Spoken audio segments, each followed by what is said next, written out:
Would you say the fact that we had to issue a subpoena to get you to show up today as being transparent? Yes or no? I have always been yes or no. You didn't want to answer the question. Committee. We had to issue a subpoena to get you to show up today. That is not transparent, by the way. You stated earlier Secret Service is not political. Is that correct? Yes. Okay. Would you say leaking your opening statement to Punchbowl News, Politico's Playbook, and Washington Post several hours before you sent it to this committee as being political? Yes or no? I have no idea how my statement got out. Well, that's bull. Have you provided all audio and video recordings in your possession to this committee, as we asked on July 15th, yes or no? I would have to get back to you. That is a no. You're full of today. You're just being completely dishonest. Mr. Chairman, Mr. Chairman, I want to. Come on. We have to maintain decorum in this committee, no matter how have you provided upset we any get. and all I appreciate the opportunity to appear before you today. The assassination attempt of former President Donald Trump on July 13th is the most significant operational failure of the Secret Service in decades, and I am keeping him and his family in my thoughts. I would like to offer my sincerest condolences to the family of Corey Comparator, a former fire chief and a hero who was killed in this senseless shooting. I would also like to acknowledge those who were injured in Butler, David Dutch and James Copenhagen, and I wish them a speedy recovery. I would be remiss if I did not also extend my condolences on the passing of your colleague, Congresswoman Sheila Jackson Lee. Ms. Jackson Lee was always engaged in the oversight of the Secret Service, and her passing is a great loss to this body. The Secret Service's solemn mission is to protect our nation's leaders. On July 13th, we failed. As a director of the United States Secret Service, I take full responsibility for any security lapse of our agency. We are fully cooperating with ongoing investigations. We must learn what happened, and I will move heaven and earth to ensure that an incident like July 13th does not happen again.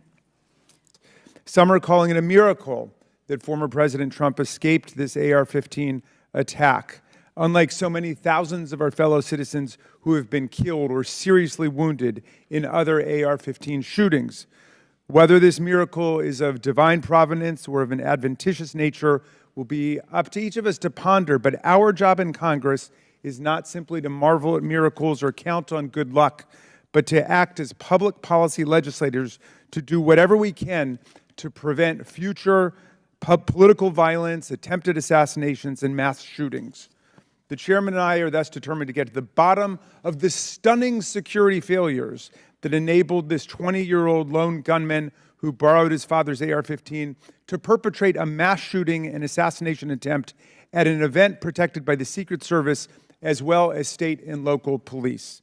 We'll ask hard questions of Director Cheadle today in order to identify and understand the shocking security failures that occurred and to help transform the operations of the Secret Service to prevent anything like this from happening again. But we can't let ourselves off the hook either, dear colleagues. What happened in Butler, Pennsylvania was a double failure: the failure by the Secret Service to properly protect former President Trump and the failure of Congress to properly protect our people from criminal gun violence.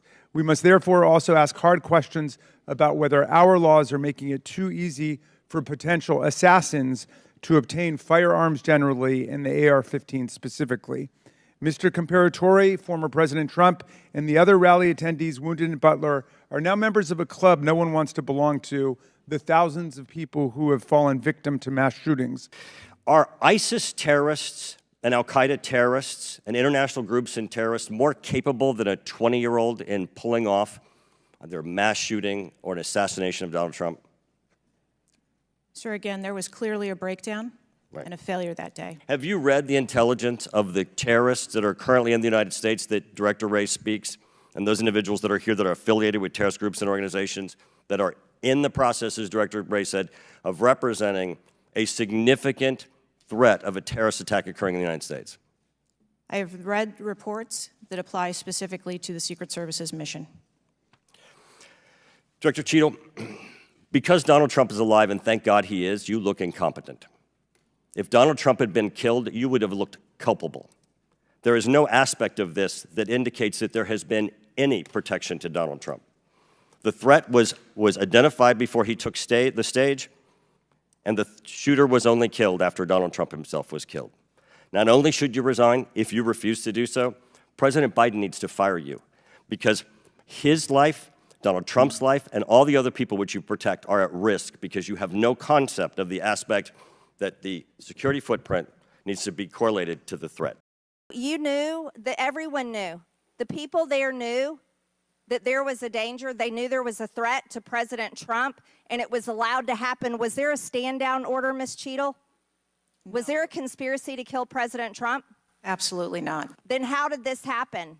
And why are you still sitting here not turning in your letter of resignation? People under your command did not consider him to be a threat, yet people in the crowd knew he had a gun and considered him to be a threat.